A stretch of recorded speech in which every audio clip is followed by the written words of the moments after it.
Ini kita akan bangkit, saudara-saudaraku. Wahai anak-anak Nusantara, sucikan dirimu, cerdaskan pikiranmu, murnikan hatimu, dan tangguhkan tangan dan kakimu, terampilkan pikiranmu dan pekerjaanmu, sebab masa depan menunggu kejayaan di mana Nusantara tidak hanya sembuh, tapi dia akan memimpin dunia. Pada edisi ini, kami akan menjelaskan secara garis besar rencana organisasi bisnis yang dimiliki Kerajaan Nusantara di seluruh dunia untuk rakyat Nusantara. Selain organisasi bisnis, Kerajaan Nusantara juga memiliki beberapa yayasan yang beroperasi di luar negeri. Semua itu dipersiapkan Kerajaan Nusantara sejak tahun 1950, guna mewujudkan kemakmuran untuk rakyat Nusantara yang sempat terhenti dari tahun 1999 sampai tahun 2020. Kerajaan Nusantara sangat serius untuk mewujudkan kemakmuran penduduk bumi, terutama rakyat Nusantara. Organisasi Nusantara mempunyai keharusan untuk memberikan 40% sampai dengan 50% bagi hasil dari keuntungan bersih perusahaan. Keuntungan ini ditransfer ke organisasi induk, dan kemudian disalurkan kepada masyarakat Nusantara untuk menjamin kebutuhan harian para lanjut usia, membayar biaya pendidikan generasi muda Nusantara, membayar biaya kesehatan masyarakat Nusantara, dan program-program kesejahteraan masyarakat lainnya. Sebagian lagi dipergunakan untuk pembiayaan usaha-usaha masyarakat dengan pola bagi hasil, pembiayaan pembangunan rumah sakit, investasi di proyek infrastruktur, dengan pola bagi hasil dan pengembalian pinjaman berjangka waktu 30 tahun atau lebih. Semua itu terhenti sejak tahun 1999, dan di tahun 2021 ini, penerima amanah sangat berharap program kemakmuran ini akan berjalan kembali. Kalian semua tidak perlu mencari organisasi Nusantara yang ditugaskan untuk itu semua. Jalankan usaha-usaha yang selama ini sudah kalian semua jalani. Beliau dan organisasi Nusantara yang akan mencari kalian dan membiayai usaha-usaha yang berpotensi untuk menciptakan lapangan kerja baru. Usaha makanan kecil dan usaha ekspor hasil bumi dan hasil laut menjadi sasaran pertama pada tahun 2021 ini. Ingat, organisasi Nusantara yang akan mencari kalian, bukan sebaliknya. Jangan mudah percaya bila ada pihak-pihak yang mengaku dari organisasi Nusantara. Untuk menghindari penipuan dari oknum-oknum tidak bertanggung jawab, kami terbuka untuk memberikan informasi kepada kalian semua, melalui email yang kami letakkan pada kolom deskripsi.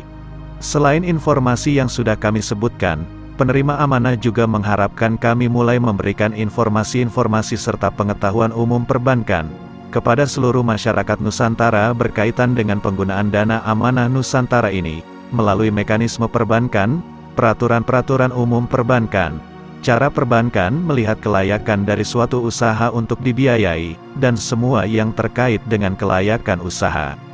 Perbedaan yang paling utama, bila perbankan umum dan syariah mensyaratkan jaminan aset peminjam atau debitur berupa rumah, tanah, maupun kendaraan bermotor, organisasi Nusantara tidak membutuhkan jaminan seperti itu.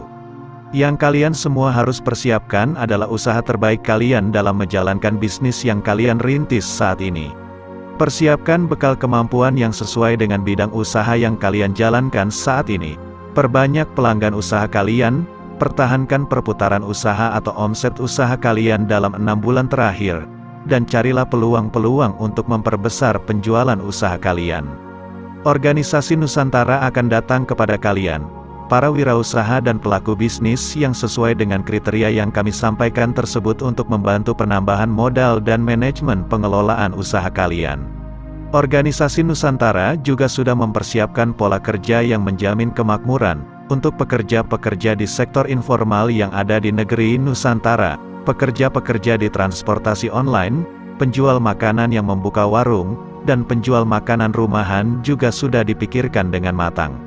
Sekarang ini beliau berharap kepada kami dan kalian semua, untuk membantu memenuhi kriteria yang disyaratkan oleh peraturan dan regulasi keuangan, seperti yang kami sebutkan untuk dapat segera melaksanakan program-program kemakmuran yang sudah siap berjalan lagi di negeri Nusantara.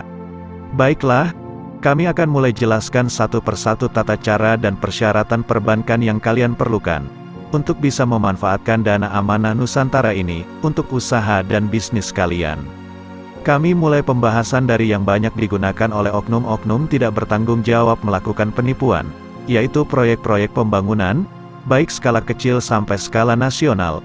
Banyak sekali beredar di tengah-tengah masyarakat pemilik proyek, konsultan proyek, maupun perantara yang mengatakan bahwa mereka punya proyek tetapi memerlukan pinjaman modal kerja dari pemilik dana atau funder. Setelah diperiksa dengan cermat, dokumen-dokumen pendukungnya tidak sesuai, tidak lengkap, bahkan hanya sebatas rangkuman yang dibuat sendiri. Ada juga yang antara proyek dengan sertifikasi badan usaha perusahaan yang mendapatkan proyek berbeda jauh. Perusahaan bergerak di bidang garmen atau produksi pakaian mendapatkan proyek untuk membangun kota mandiri. Kontraktor perumahan mendapat proyek pipa gas alam dan masih banyak lagi contoh-contohnya.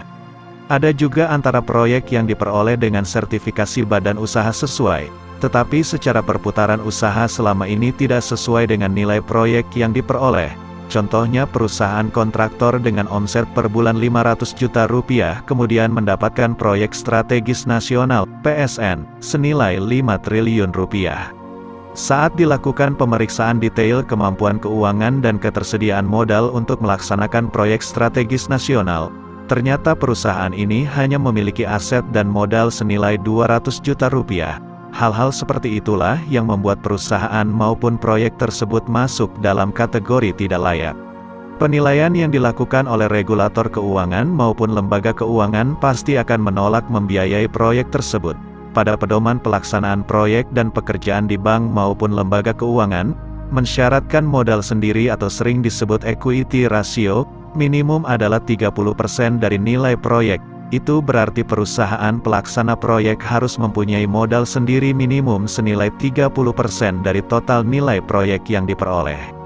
Kami berikan penjelasan hal-hal yang harus kalian perhatikan saat kalian mendapatkan tawaran proyek dengan keuntungan menggiurkan. 1. Lihat profil perusahaan dan bidang usahanya. Kemudian sesuaikan dengan proyek yang diperoleh. Bila tidak sesuai, silahkan kalian tinggalkan. 2. Lihat izin-izin perusahaan. Apakah sesuai dengan bidang usaha dan proyek atau tidak? Bila tidak sesuai, ada baiknya kalian tinggalkan. 3. Perhatikan dokumen-dokumen kelengkapan proyek seperti A. Ringkasan eksekutif proyek, Executive Summaries. B. Pra-studi kelayakan, atau C. Studi kelayakan proyek meliputi 1. Estimasi keuangan proyek, 2. Analisa pasar untuk proyek investasi dan analisa resiko pekerjaan untuk proyek non-investasi. 3. Prediksi keuntungan proyek terhadap resiko secara menyeluruh. 4. Pengembalian modal usaha. Metode analisa menggunakan Profitability Index, Payback Period, Average Rate of Return, Internal Rate of Return, Return on Equity, dan lain-lain. D. Identifikasi pemilik proyek atau bohir proyek. E. Syarat-syarat umum proyek. F. Syarat khusus untuk menjadi pelaksana proyek. G. Jadwal pelaksanaan, time schedule. 4. Laporan dari konsultan proyek secara resmi. 5. Lihat profil keuangan perusahaan yang membawa proyek ini ke kalian. Bila perusahaan ini untuk mengurus izin proyek saja tidak memiliki dana dan harus meminta kepada kalian, tinggalkan, hanya membuang waktu berharga kalian. 6. Jaminan pelaksanaan proyek, bila berasal dari bank garansi atau standby letter of credit SBLC, yang diterbitkan berdasarkan harta amanah Nusantara, silahkan segera hengkang dari pembahasan proyek. Bisa dipastikan mereka akan meminta biaya di muka untuk melakukan pembaharuan jaminan, biaya administrasi dan lain sebagainya. Harta amanah Nusantara tidak perlu diperbaharui atau renew. 7. Jaminan SBLC ataupun bank garansi sudah terbit atas nama perusahaan lain yang tidak sesuai dengan pemilik pekerjaan. Kalian sebaiknya hentikan niat untuk ikut serta. SBLC dan bank garansi bisa terbit setelah semua administrasi proyek terpenuhi dan diurus melalui bank, bukan tiba-tiba bisa diterbitkan. Dengan melihat 7 poin yang kami sebutkan, paling tidak kalian sudah mengurangi resiko untuk masuk dalam jebakan-jebakan yang akan merugikan kalian secara moral maupun material. Organisasi Nusantara banyak menemukan proyek-proyek skala nasional, atau sering dikenal sebagai proyek strategis nasional, diberikan kepada perusahaan-perusahaan yang secara umum tidak sesuai dengan kriteria yang dipersyaratkan. Perusahaan-perusahaan ini bisa mendapatkan proyek strategis nasional meskipun secara common practice atau penilaian umum dari manajemen keuangan tidak memenuhi syarat. Dari sinilah kemudian muncul para mediator yang membawa orang-orang yang mengaku mempunyai mandat atau mengaku menguasai harta amanah Nusantara siap mendanai proyek. Mereka kemudian memberikan bukti bank statement berisi nilai fantastis dan dokumen-dokumen instrumen perbankan seperti SBLC, Standby Letter of Credit dan bank garansi, yang diterbitkan atas jaminan aset emas, atau SKR Safekeeping Receipt, dari harta amanah atau banyak dikenal sebagai heritage files.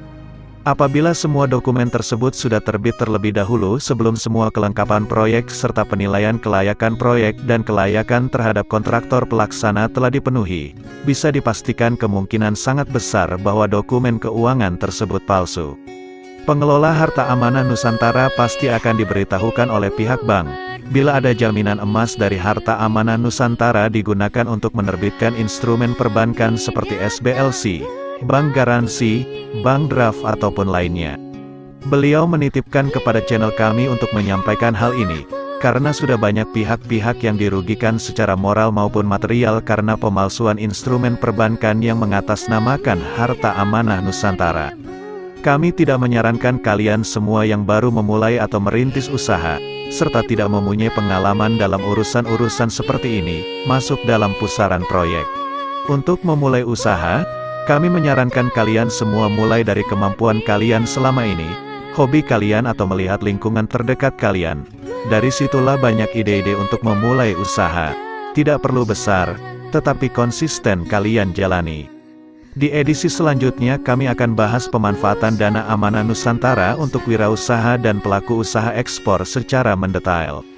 Ikuti terus channel kami, untuk mengetahui bahwa harta amanah Nusantara bukan sekedar mimpi, tetapi bisa kami dan kalian semua manfaatkan. Nusantara bangkit, untuk kami dan kalian semua rakyat Nusantara.